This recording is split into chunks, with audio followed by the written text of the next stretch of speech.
Lord, ನಿಮ್ಮೆಲ್ಲರಿಗೂ ವಂದನೆಗಳು. ಇವತ್ತಿನ ಒಂದು ವಾಕ್ಯ ಸಂದೇಶದಲ್ಲಿ ಯಾರು ನನ್ನ ಜೀವಿತದಲ್ಲಿ ಸಹಾಯ ಮಾಡ್ತಾರೆ ಅಂತೇಳಿ ಎದುರು ನೋಡ್ತಾ ಇದೆಯಾ, ನಿಮಗೊಂದು ವಿಷಯವನ್ನು ಹೇಳೋದಕ್ಕೆ ಇಷ್ಟಪಡ್ತಾನೆ. ದೇವರ ವಾಕ್ಯದಲ್ಲಿ ಬರೆಯಲ್ಪಟ್ಟ ಹಾಗೆ, ದೇವರ ವಾಕ್ಯದಲ್ಲಿ ತಿಳಿಸಿದ ಹಾಗೆ, ಈ ಲೋಕದಲ್ಲಿ ನೀನು ಯಾರನ್ನು ಪ್ರೀತಿಸ್ತಾ ಇದೆಯೋ, ಅದು ನಿನ್ನ ಹೆಂಡತಿ ಆಗಿರಲಿ, ನಿನ್ನ ಮಕ್ಕಳೇ ಆಗಿರಲಿ, ಲೋಕದಲ್ಲಿರುವಂಥ ಬಂಧು ಬಳಗ ಸ್ನೇಹಿತರಾಗಿರಲಿ, ಅಥವಾ ನಿನ್ನ ಆಪ್ತರೇ ಆಗಿರಲಿ, ಯಾರೇ ಆಗಲಿ, ಅವರಿಂದ ನೀನು ಸಹಾಯವನ್ನು ಕೇಳ್ತಾ ಇದೆಯಾ. ಹೌದಾ?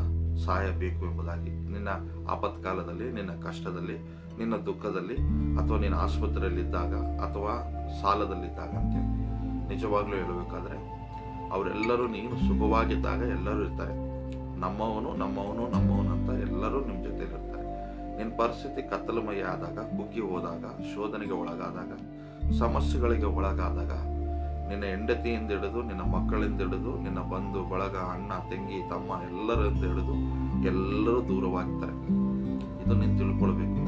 ದೇವರ ಒಂದು ಮಾತ್ರ ನಿನ್ನ ಜೊತೆಯಲ್ಲಿರ್ತಾನೆ, ಯೇಸು ಮಾತ್ರ ನಿನ್ನ ಜೊತೆಯಲ್ಲಿರ್ತಾನೆ.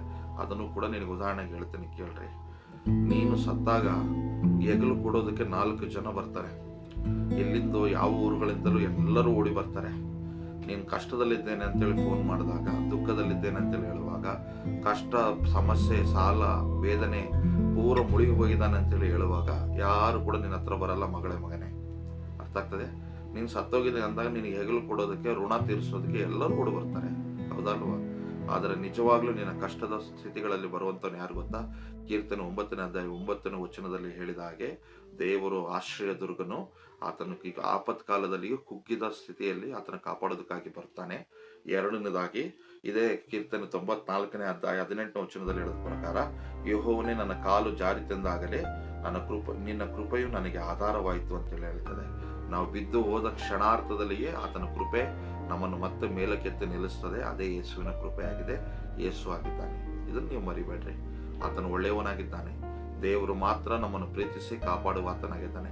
ಇನ್ನು ಉಳಿದವರೆಲ್ಲ ನಿನ್ನಿಂದ ಇರುವಂತ ಬೆಲ್ಲ ಇದ್ದ ಕಡೆ ನೊಣ ಅಂದಾಗೆ ನಿನ್ನ ಹತ್ರ ಇರುವಂತ ಜ್ಞಾನ, ಐಶ್ವರ್ಯ, ಬುದ್ಧಿವಂತಿಕೆ ಉಪಯೋಗಿಸ್ಕೊಳ್ಳೋದಕ್ಕೆ ಬರ್ತಾರೆ ಎಲ್ಲ ಜನಗಳು.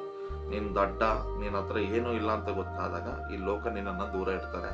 ಆದರೆ ದೇವರು ಮಾತ್ರ ನಿನ್ನ ಹತ್ರ ಏನು ಇದ್ರೂ, ಏನು ಇಲ್ಲದೇ ಇದ್ರೂ, ನನ್ನ ಮಗಳು, ನನ್ನ ಮಗನಂತ ಜೊತೆಲಿರ್ತಾನೆ. ಅದನ್ನು ನೀನು ನಂಬು, ವಿಶ್ವಾಸ ಇಡು.